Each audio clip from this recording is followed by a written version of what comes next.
Hello, and welcome back to the Astrology. We are your hosts, Stella and Nayeli. This is a podcast all about astrology, celebrity news, and how to use astrology in your everyday life. Welcome back to our current subscribers, and hello to all our new viewers tuning in today. If you're new and like our content, please feel free to subscribe. By continuing to gain subscribers, it allows us to continue making this content, and your comments help us get ideas on new episodes and what topics you like best. In this episode, we're going to give you information on the astrological energy that will be happening winter 2022/2023. And this will be the season that bridges the gap between the year that was with 2022, which I think was a pretty intense year, and connecting it to the year to come in 2023. With this season, we will not have any eclipses, so we will have a break from eclipses until the spring. So that's a welcome relief. But the winter season may be a time to really process everything that's happened since the eclipses. A big event that will be happening is in March. In early March, Saturn will be changing signs into Pisces. And I think overall the winter is going to be, in my opinion, more calm than what the fall was. And it's going to be a time to recoup, heal, and really process what has happened in 2022. So what are your thoughts, Stella, on what this season could bring? I'm going to say next year is going to be much better than this year. It's going to be much calmer. There's going to be much more energy towards the positive. Really going to see us all transitioning into a more sort of humanitarian mindset, really going off of that note where we've had all these Taurus, Scorpio eclipses that have really brought Earth and Earth energy to the forefront, and who's secretly against us, who are our secret enemies, with Scorpio being putting it out there. And as we are seeing with maybe like the Twitter fallout, with the fallout with Kanye West, who's really intelligent? What is intelligence? And are we looking at the right people to be our role models? That's that Scorpionic energy. Who's hidden, what's hidden from us that we're not seeing? And so now we're going to get the opportunity to decide who are our leaders. What do we want for our future? How can we have a better balance maybe with Earth energy? With Saturn in Pisces, I'm going to say there's going to be a lot of maybe cleaning of the oceans. I'm going to say that there's going to be a lot of people cleaning up their emotional life and maybe even taking a break. I would even predict in certain countries more of not that energy of taking a break, making vacations mandatory, forcing people to evaluate themselves, evaluate, who their leaders are. It's going to bring in a lot of good energy, but it's also going to make us challenge humanity to a higher standard, because Pisces is all about the deeper meaning, the higher thought, trying to reach that highest level of purity, of alchemy within our society. So it's going to be interesting, and the winter is going to prepare us for that transition. All of the steps we're taking with the transits are going to prepare us to be ready for when Saturn goes into Pisces. Yeah, for sure. And Saturn entering Pisces is going to happen towards the end of the winter. And leading to that, we're going to have all these different happenings that we'll cover in this episode. So let's get started with December, which will be the first month of winter. And the last part of December is really where winter falls, and winter usually kicks off with Capricorn season. So that starts December 21st, 2022, and it'll last until January 20th. And this could be a time we focus on career, on stability. I know once late December hits, the last thing I'm thinking about is work. Like, I don't want to think about it. I just need a break. I want to focus on the holidays. So Stella, are there any tips that come to mind as far as how people can navigate Capricorn season during the holidays? Because it seems like such an oxymoron. We work to come together and like the effort and energy that we're putting towards our family, the effort and energy we're putting towards maybe just the connections that we have towards that Cancer energy that's across from it. And maybe stepping back from work isn't really stepping back. It's more like stepping to the side, because many of us get to work from home. Many of us get to balance our lives. Many of us make connections during this time. If you can go to a party, go to a party. Enjoy yourself. Just because you have to work hard doesn't mean you don't have to play hard. And then it could definitely improve your standing in the world. The sun is in Capricorn. Maybe you get a promotion. Look for ways for you to increase your income. Maybe you look for ways that you can connect with someone on a romantic level, because it's also elevating your status. Maybe you become more connected as a boyfriend, girlfriend, or even getting married. It's nice getting married in winter Yeah. for those of us in the northern hemisphere, but many of us live in the southern hemisphere. So it's summertime for you, and it's going to be an interesting time for you guys to connect as well. Yeah, for sure. Capricorn is a sign of commitment. So perhaps during this time, towards the end of the year, you start to commit to something, whether it's a relationship or a thing or a step. Then a couple of days later, on December 23rd, so right before Christmas Eve, perfect timing for this, on December 23rd, Chiron starts to go direct. So Chiron has been retrograde since July 19th, and now it will start to go direct on December 23rd, on the eve of Christmas Eve. And so with Chiron going direct, any hurt or inner wounds that you hadn't had the chance to process or that you did realize will come up for review to be addressed, or maybe will come to light. And it's just so interesting, and maybe ill timing that it's happening right before the holidays, but also so fitting. The holidays is a time where you can have great time with family, or the holidays can be a time where wounds can come up and you hear of families fighting during the holidays and things like that. So what do you think, Stella, of Chiron going direct right as, for many people, right as Christmas starts? I think it's a great time to address your wounds. I would say go and talk it out. Don't go and scream it out. If you can skip things or skip Christmas if that makes you feel better. Maybe it's not worth it this year. Maybe you go back next year. But definitely the fact that Chiron is an Aries, these wounds are around childhood. These wounds are around impulsive behavior. These wounds are around maybe someone in your life that is Aries rising or is Aries sun, and how they've been treating you or how you're being mistreated. And that impulsive behavior has consequences. And that's what this Chiron wound is going to really bring out in all of us. Who's been in our society or in our lives really impulsive, really behaved erratically, really hasn't been the best? At the end of the day, is it worth all the trouble? Is it worth even speaking up sometimes? Because, as Mercury goes into Capricorn in retrograde in a few days after this, it makes you think, okay, so the Chiron's direct to remind me that I'm worthy of better experience. I'm worthy of being taken care of.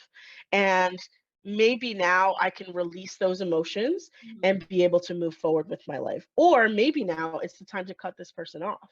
And like, I have to think of the steps I need to take. Maybe you're in an abusive relationship and you need to take steps to get out of it. Maybe you're looking at an aggressive person at work and realizing you're in a toxic environment. What steps do you need to take to get away from this person? And that Mercury retrograde is going to give you the time to think through what steps you can take action on by the end of a retrograde period. But I'm skipping all of the information with Chiron, but it's all really connected. So yeah, for sure. Yeah. So it could bring quite the season finale to people's lives, of realizing that there's something they need to let go of. And then on that same day, we have a new moon in Capricorn, and new moons usually signify taking a step forward, setting an intention, a new start. So this new moon in Capricorn will be taking place right at the beginning of Capricorn, right at 1 degree Capricorn.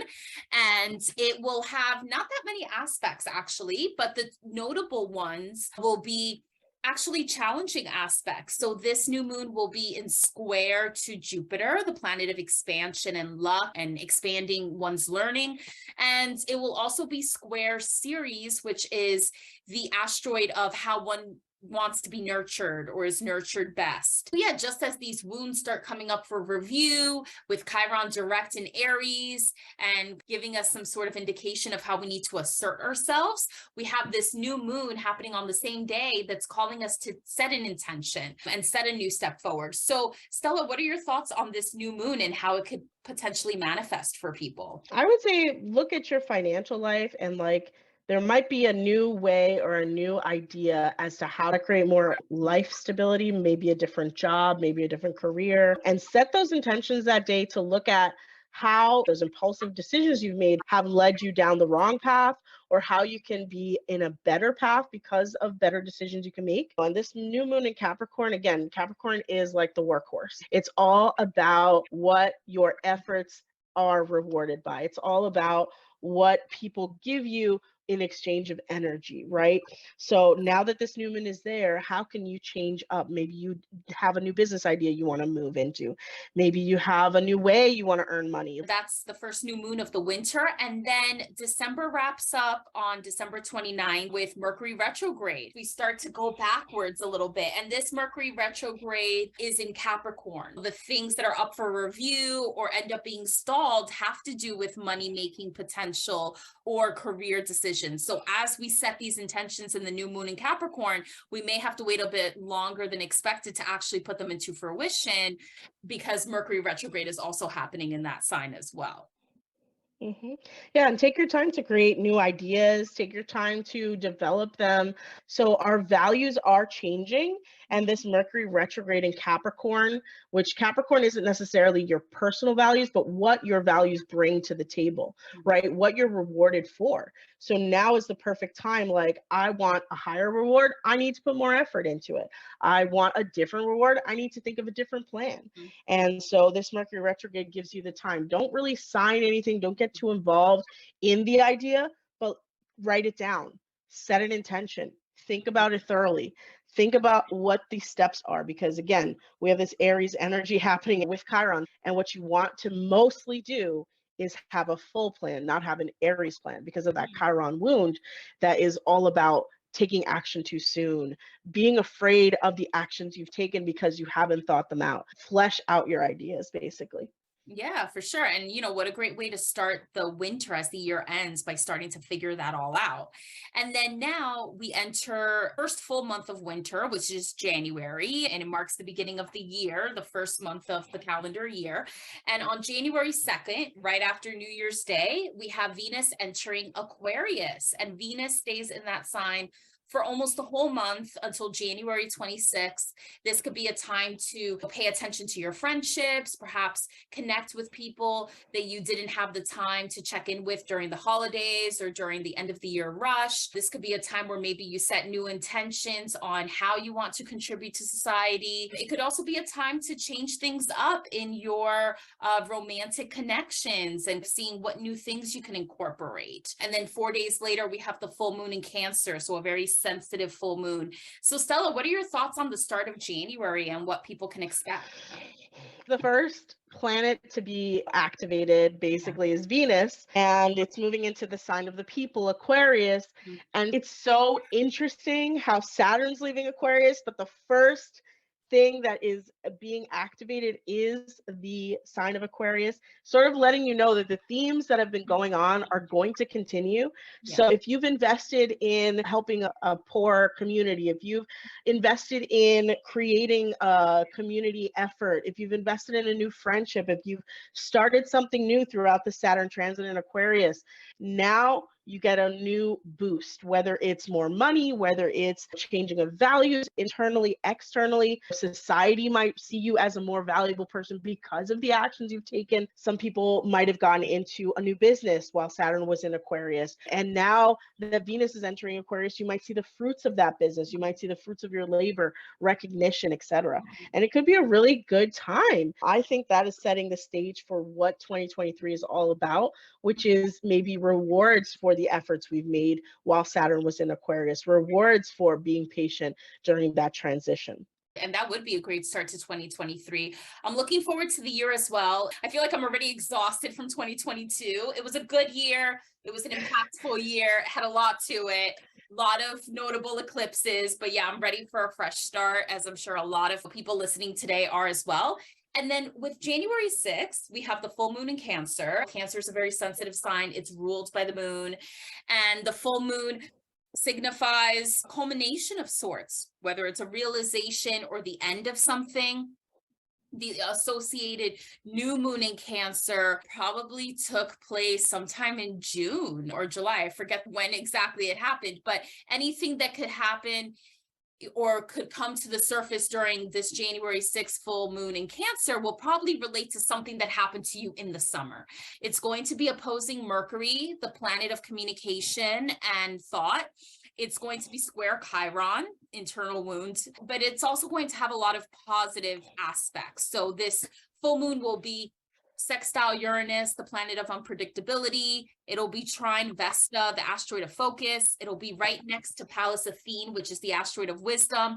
And it's going to be trine Neptune, which is the planet of idealism, creativity. So I think this full moon in Cancer is really going to be a time to process everything that happened in the second half of 2022. And for most of you, if not all of you listening, 2022, especially the second half, with the summer and the fall especially, was probably a time where a lot happened. It'll probably take till after the holidays on January 6th to really process everything that has occurred, and maybe taking some alone time to do that, not doing anything really on January 6th if you can help it, and just staying in and really just having some time to let your emotions out, to really reflect on what 2022 was so that you can move forward and really engage in 2023. And you'll probably learn a lot from really taking the time to observe this full moon in Cancer and take it slow. What are your thoughts, Stella, on this full moon in Cancer? It just makes me think of, oh, we're going home. We're going back to basics.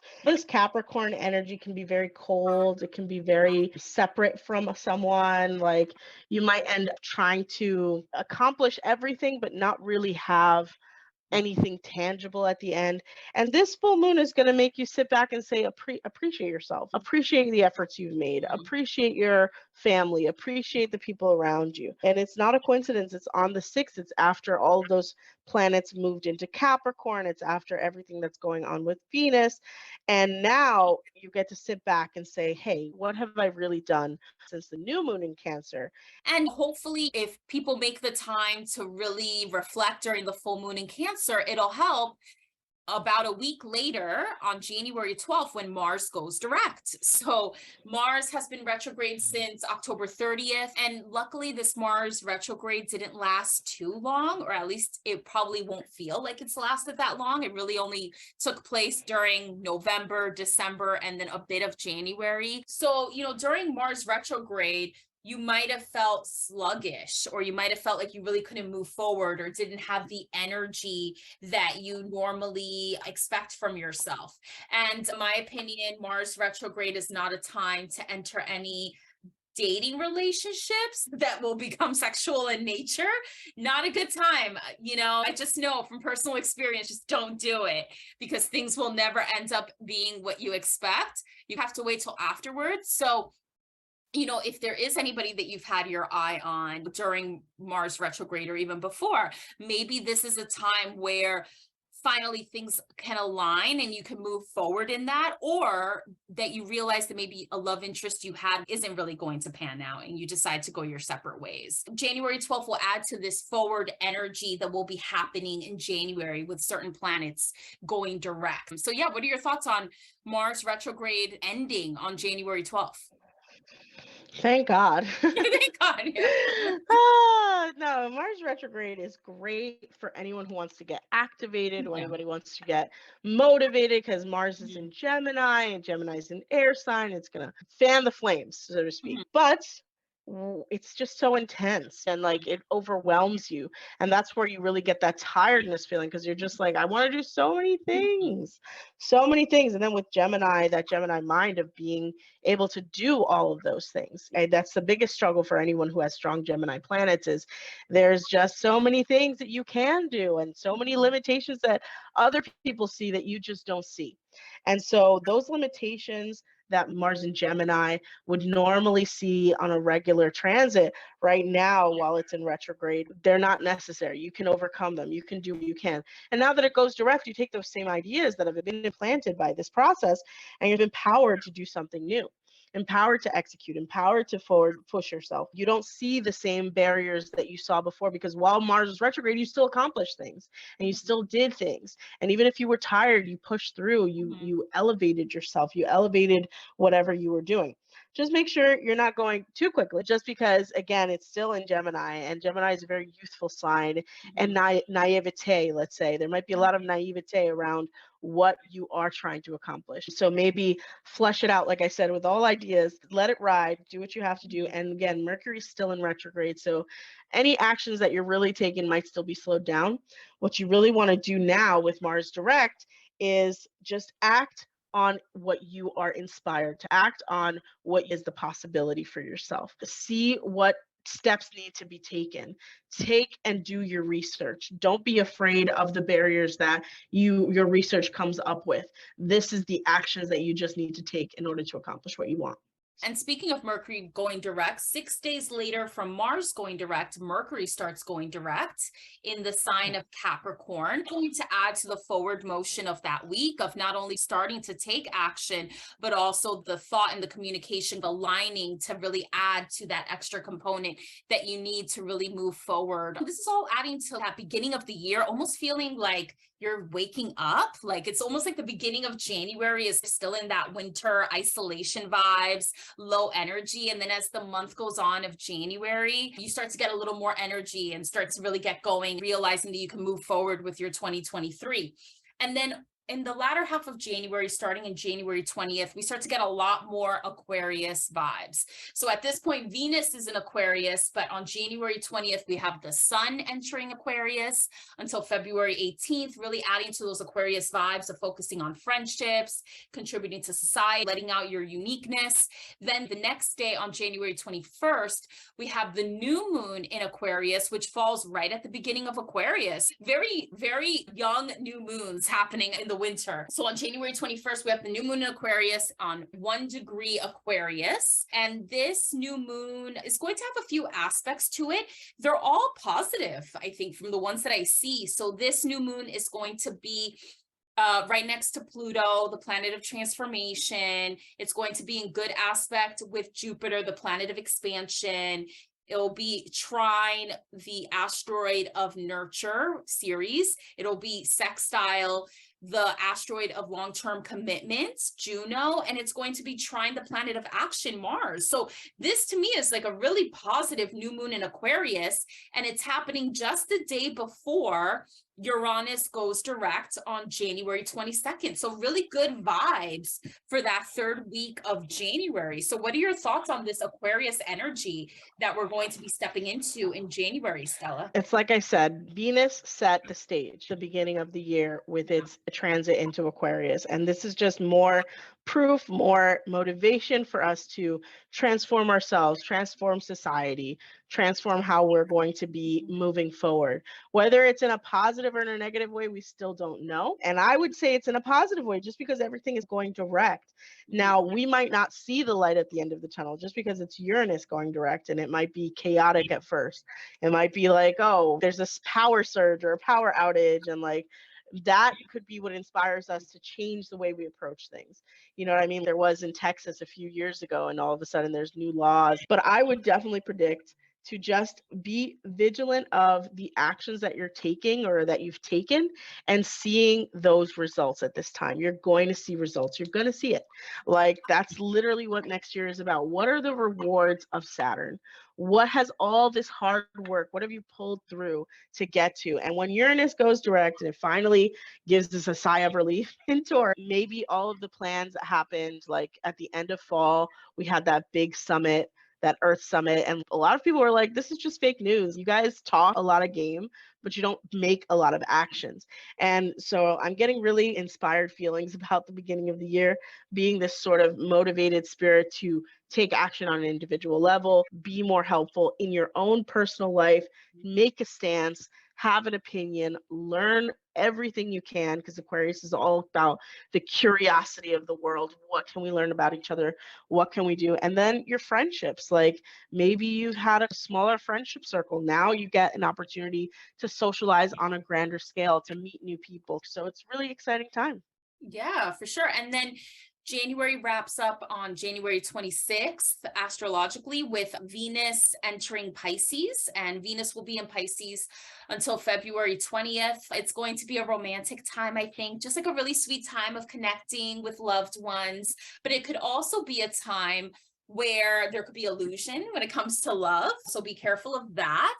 But I think if you treat this time period in the best ways possible, it really could be a time where you can deepen bonds and raise the love that you have, whether it's for a love interest or somebody else, raise it to a higher power. So I think, in my opinion, it's a really sweet way to end January, leading into February, which is a month that a lot of people associate with love, especially with Valentine's Day taking place in February. It's going to be a fun time. Enjoy when Venus is in Pisces. It's a really romantic time. I would definitely agree with you that you shouldn't just fall for anyone, but the people that you do fall for are the more idealistic kind. And like I always say, look around at that person's background, get a synastry chart before you invest too much time in them. Or like I told someone the other day, I was like, just drop by their house once in a while to see if they're at the same level of cleanliness that you are. Like that could be a deal breaker for a lot of people. Yeah. Especially while Venus is in Pisces, where it's like very disconnected from reality, Yeah. and that could bring about someone who's a little bit more messy. We'll see what happens with that.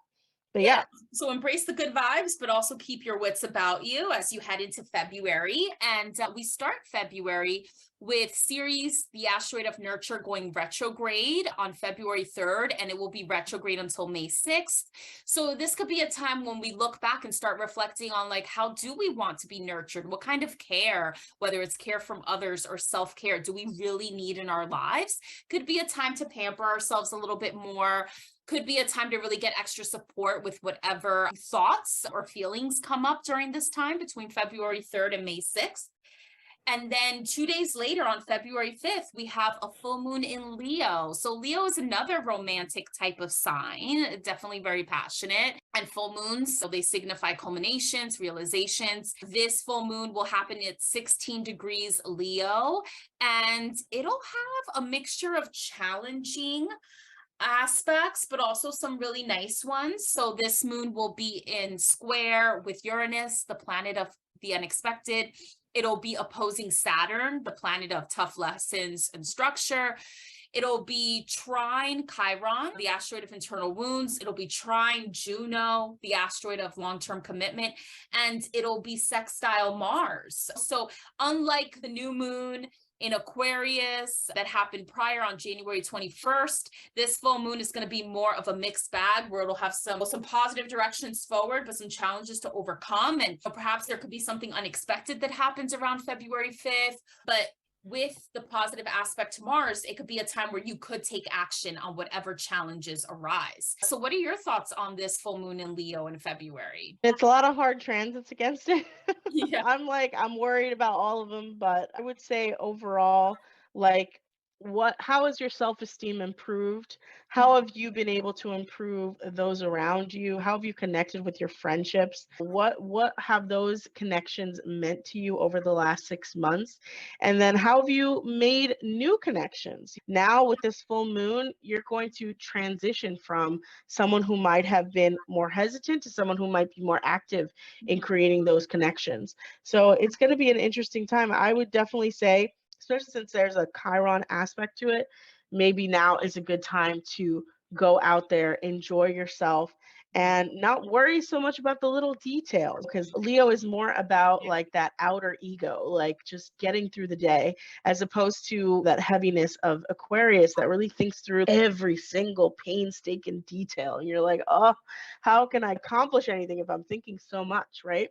So that Leo energy can bring a little bit of lightheartedness and a little bit of fun to all of us. Yeah, so it could be like a very interesting plot twist in the winter, and it could be an unexpected time. It's all about how you approach it, and keeping that lighthearted Leo approach could help. And then a few days later, on February 11th, Mercury then enters Aquarius. So this could really just add your thoughts and your communication style to the Aquarius vibe of connecting with your wider circle and contributing to society. Then a few days later, we have Pallas Athene going direct. So again, adding to the direct nature, things going in motion in the winter. Pallas Athene had been retrograde since November 30th. And Pallas will be going direct in Cancer. So really taking us back and reflecting on how we want to be nurtured, and perhaps connecting it to how we've been nurtured and raised. And now Pallas Athene, the asteroid of wisdom, is going direct in the sign of Cancer, which is associated with motherhood. So perhaps during February, we start to think back on how we want to be nurtured, and Pallas going direct could help us out by bringing up wisdom on how we want to approach nurturing, or wisdom about our childhood that we didn't recognize. I think not only will February be a time of love potentially, but could be a time for us to just continue to make steps in healing our childhood wounds that could show up. And then, on February 18th, Pisces season starts. That will last until March 20th. That'll really add to the compassionate vibes that are coming up with our childhood being up for review. And then on February 20th, we have the new moon in Pisces, which is happening on 1 degree Pisces. So another very young new moon happening at the start of a sign. And this new moon in Pisces, I think it's going to be similar to the full moon in Cancer that happens earlier, where it's going to be a time to really process our emotions. But the aspect for this new moon is going to be different. It'll be right next to Saturn. So that's interesting. New moon in Pisces, you would think very sensitive time, feelings coming up, but it's going to be right next to Saturn, which is not the most sensitive planet. So Stella, what are your thoughts on the last part of February, especially with this new moon in Pisces? And I'm not sure if did you say Venus enters Aries that same day, the 20th? Oh, I as hadn't well? realized that, but that also Yeah. happened. Yeah, I So missed that. there are all these little actions, all of these little steps are being Yeah. taken, and we're seeing this transition. Venus, of course, going into the impulsive sign of Aries, meaning that all of the things that we value and that we've loved and that we've been building up towards, now we're going to really, the actions we've been taking, we're going to see rewards, we're going to see maybe financial rewards, the patience we've had, the dreams that we've been building up, and really take action. Venus is not an action sign. Venus is more benefic, loving. How are we loving each other? How are we seeing each other? Maybe it's going to be that energy of just that full on love, of that full impulsive energy to love on others, to give others love. But also, it could mean that we attract people who are just in it for the act of love and not necessarily for the fullness of love, right? So you want to be sure that person is really committing to you. Especially like new moon in Pisces, we might be distracted by all of the shiny toys around us, but we might not see there's one beautiful wooden toy. One, not that I'm saying people are toys, but there's one beautiful thing in the middle of all of the chaos that is calling to us to be more stable, to be more energized by some higher power, to be more connected to each other on a spiritual level as a couple. So don't overlook the person that is right in front of you, or the person that is the best option for you. Be careful with taking that on. And I think for the beginning part of this winter season with these new moons, it gives very much initiator energy with these new moons taking place right at the beginning of their respective signs. So I find that really interesting. It's adding to that fresh start energy that 2023 could bring to a lot of people. And then that leads us into the last month of the winter, March. And we start March by Mercury entering Pisces, and Mercury will be in Pisces from March 2nd to March 19th. So this could be a time where we can get more in tune with our intuition. It could be a time where we could be a little bit more compassionate in how we communicate to others, which will definitely help with all the energies that are coming at play in the winter with us having to really figure out how we relate to other people. And then that leads to March 7th, when we have the full moon in Virgo, in 16 degrees Virgo. And this full moon will also have a mixture of positive but also challenging aspects. This full moon will be trine Uranus, the planet of the unexpected. It'll be sextile Pallas Athene, which is the asteroid of wisdom. And as mentioned before, Pallas Athene will be at this time going direct in Cancer. So a lot of childhood thoughts, memories, wounds could be coming to the surface. And this full moon in Virgo is square Mars, the planet of action. It's going to oppose Neptune, the planet of illusion, creativity, sensitivity. And it will also oppose the planet of communication and thought, Mercury. So I think, and Virgo is the sign that makes order out of chaos. But this full moon in this organized sign is going to be dealing with all these different aspects that are a mixture of surprising, positive, also challenging. I think mostly challenging. I think this full moon, in my opinion, will be mostly a challenge to overcome. But what are your thoughts, Stella? It's apropos that it happens on the same day as Saturn. Yeah. It's during Pisces. Yes. It's get your stuff together. Yeah. All the things you couldn't accomplish. And for those of you who decided that you were just going to skip the lessons of Saturn, this is the day where you realize, oh, I messed up. Today I messed up. That's literally what you're going to realize on the 7th. And everything is coming together and you're seeing like this energy change. Like, why has all the energy been sucked out of my ex house where Saturn was in before and put into this house? And you're just it's more of like a hard hit when you're wrestling or something. And you're kind of like, I was not expecting all of this, either endings or energy or negativity or whatever it is that happens on this day. Because again, this is an opposition to Neptune, an opposition to Mercury, an opposition to Mars. So maybe like with Mercury opposition, these illusions are going to be broken up. With Neptune oppositions, again, these illusions are going to be breaking up. With the square to Mars, you realize, who am I really trusting in my life? Who am I really letting into my world? And finally, that full moon in Virgo, that energy is all about ending what you had started when Virgo new moon was here. You know what I mean? Did you have a project that you had been working so hard on? This full moon lets you see what that project was all for. See what all the effort you had put into it was for. And sometimes the growing pains are hard, but when Saturn enters Pisces that same day, and it's really 0-0, like it's not a joke. It's like really into it. And you're going to see how the mindlessness, the irresponsibility of your actions, the irresponsibility of you ignoring the signs. Maybe you'll have an awakening about what it is that you haven't taken action on. Maybe you'll be able to see what's really in front of you, because Saturn works as like an emulsifier, like healer of the Neptune energy of Pisces. So it's like that, like I say with Saturn, it's like a mirror being held up to itself. And like, where have you gone wrong in this area of your life? What are you not living up to when it comes to your soul's journey?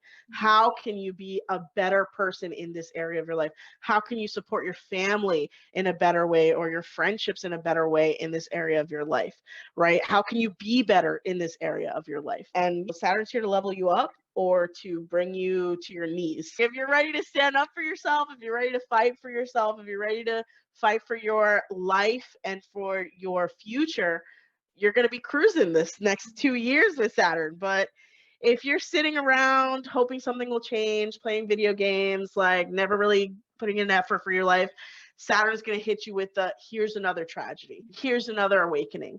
Here's another problem. Here's another issue. You know what I mean? Like, for those of you who, taking the video game example, you so focused on playing video games that you're not noticing the chaos around you, the mess of your life. And then all of a sudden the power goes out and you can't play video games again. That's Saturn in Pisces. And that would probably be like Saturn Pisces third house, right? That would be like where you're at. And you're so focused on that thing that you're doing that you don't realize all the chaos around you, because you're not fixing the other problems. You're not investing enough into your relationships. You're not investing enough into being a good person. You're not investing enough into being someone in harmony with others. Or on the opposite end, you're not rewarding yourself enough. You're not giving yourself enough love. You're not showing yourself enough credit or giving yourself the right tools to be able to solve those problems. We'll see what happens to you. Tell us more. Write in the comments if you see something that's similar to what I'm explaining. But that video game analogy is pretty spot on as to what Saturn will do if you're not doing something with it. So March 7th will probably be the most impactful day, in my opinion, of the winter season. In my opinion, like the winter compared to what the fall is, fall 2022 was a snooze fest. In my opinion, the winter's going to be, things will be moving forward with the planets. We need a snooze fest, first of all. There's too much going on in fall.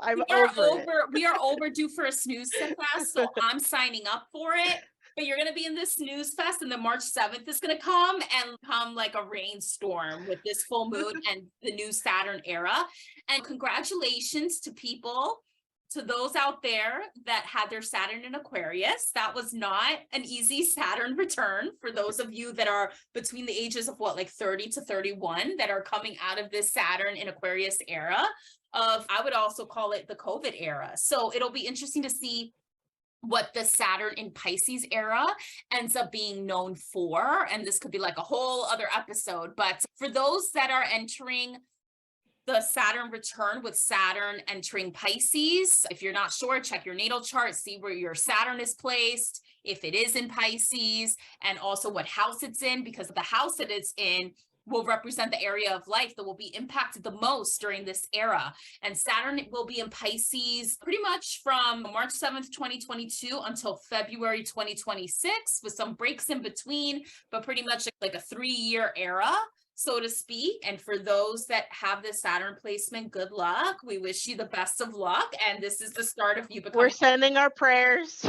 Yeah, you'll need them with it being in Pisces for sure. It's going to take you to a whole other level you did not expect. If you're under an illusion, if you are misunderstanding something, if you feel like the world is falling apart, you're on the right path. Yes.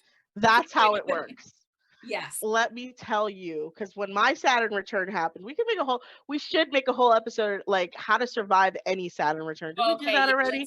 But like, it's so interesting because you might think, oh, it's because I need to be like awakened. I need to be broken down. No, your soul is not on the right path. You're making bad decisions. Or if you are on the right path, here's some enhancements. Here's some challenges for you. Here's how you can overcome it. And on the other side, after all the delays, after all facing yourself, after being put down, and I thought my Saturn in the 6th house was going to be huge, but like it just made me realize how much I have to take care of myself, made me realize how I have to live in balance. Like I'm a Virgo rising, and it just meant, oh my God, like I can't be this workaholic Virgo. Like it cannot be. I need to take rest. I need to take respite. I need to relax. I need to enjoy. And so it could be the total opposite. It could have been like a total crisis of life if I wasn't taking the right actions. But you yourself, whatever rising sign you are, take the time to look at your chart, see where Saturn is, learn about that house, see what it's affecting, and then take actions in order to mitigate the worst response for Saturn being in that house. Because let me tell you, there are some people who have had nightmares. So yeah, Saturn is not for the faint of heart. I have my Saturn in Scorpio in the 12th house. That's almost like I went through like a resurrection going through my Saturn return because of its placement. And that was a time where I got more in tune with the more mystical sides of life, like astrology, my own intuitive abilities, all of that. And tapping into that was the only way I could get through the Saturn return. But it was also all these things had to happen in my life for me to finally get in tune with these things that I had to embrace. If you want help navigating your Saturn return, feel free to look into our services and what we each provide, because you may need some extra coaching during this era in your life. The Saturn return is when you become an adult, and it's usually not easy, especially if you're not on the right path or if you need to have an awakening that you haven't had yet. And yeah, and I just want to clarify, the first Saturn return is adulthood. The second Saturn return is like a journey of the self. Oh, yeah. Well, I think Johnny Depp and like regaining his name. Like that's a second Saturn return. So it could be that you're just regaining your freedom, regaining your name, changing your life. I don't know about the third Saturn return. I don't know too many people that made it that far. So when I learn about that, I'll let you know.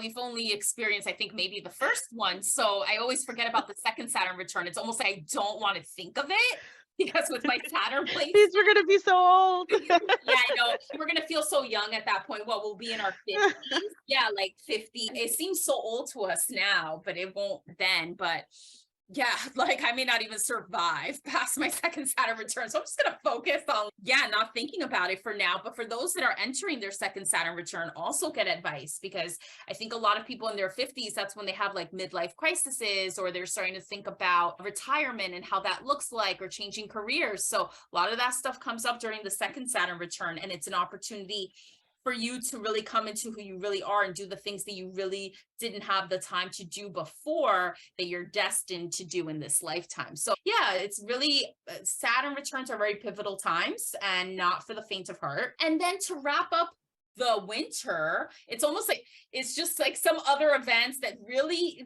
that help along the journey, don't really compare to what happens on March 7th, but we might as well mention them. So on March 12th, Jupiter goes conjunct, gets right next to Chiron. So that's going to add some things, maybe some good luck, some help when it comes to our internal wound healings that we're all undergoing. On March 16th, Venus will enter Taurus. So I think another like romantic time. Venus will be in Taurus until April 11th. And then coincidentally, Juno, the asteroid of long-term commitment, enters Taurus a few days before on March 11th. So I think the second half of March could be a time to make a commitment, similar to the opportunity that presented itself in January with the start of Capricorn season. So maybe there's just like another level of commitment that you decide to choose. Or if you missed out on an opportunity for commitment in January, you might get another door opening in that direction in the second half of March. And then March 19th, that starts to get spicy with Mercury entering Aries. And Mercury will be in Aries until April 3rd. So Mercury in Aries is a time where you may be speaking up more, which is all great. Just be careful with how you do that, because Aries can be a very impulsive sign. So Stella, what are your thoughts on the end of winter and how it all wraps up? All good. Jupiter Chiron conjunct. It's just going to expand more of that healing energy that Chiron's trying to bring. And everything entering Taurus now, like Juno, Venus, and the fact that Juno and Venus will be in Taurus is like extra boost for your love life. So it's in the sign of Taurus. It's like, get ready. Like it might be too many people that you're interested in, especially since Jupiter and Chiron are conjunct. You're super healing yourself, right? We're super healing our souls, and we're getting connected to this energy of just expansion when it comes to our love life. And then of course, Mercury entering Aries. Please be careful what you say. Please. I beg you to think twice before you tell someone off. Yeah. You might tell off the wrong person. It might end up with that Saturn and Pisces lessons that are coming. So just be careful. It's so funny. The second half of March is a time of potential romantic commitment, but you may screw it all up if you don't use Mercury in Aries correctly, as that transit happens a few days later. So I think winter 2022/2023, it's going to be a calmer time compared to the fall. I think we're going to need it. We need the snooze fest. We need things to calm down a little bit. But it doesn't mean it's not going to be interesting. And really, everything's going to be leading to March 7th. So as you enter winter, think to yourself, okay, how can I use the advice mentioned in this episode so that you're as prepared as possible for this new Saturn era? Because it's not only going to change you, but society will be changing around you as you're changing. A new era is literally starting on that day. Yep. So fun. So fun. And then get ready, because then Saturn moves into Aries and there's no guardrails when that happens. That's 2026. Nothing. There's nothing. If everything goes downhill in 2026, I wouldn't be surprised. So enjoy it while it lasts. No, I'm kidding. It's really a lot less depressing than we make it out to be. And we've advanced so much in society. It's great, especially with that Saturn and Aquarius transit. We've done so many things, incredible things over the last 2 years. So it's been interesting to see it all develop. Very cool. And Saturn in Aquarius, the COVID era, it was a time where we started to pay attention to technology, how we relate together as a society, social causes. It was a time where that stuff got reignited. And so it'll be interesting to see what ends up being the focus for us in the Saturn in Pisces era. That concludes our Energy of the Winter episode. We hope you enjoyed it. It'll be interesting to see what the spring brings. I haven't even looked into that and whether it'll have a different vibe than the winter. I do know that in the spring, the eclipses come back. Just kind of stay tight for the winter and really reflect and think about the connections that make sense and prepare for the new Saturn era. And I think if you do that, you'll be fine. Good luck with this winter, guys. It's going to be great. Yeah, and we'll see you in the next episode.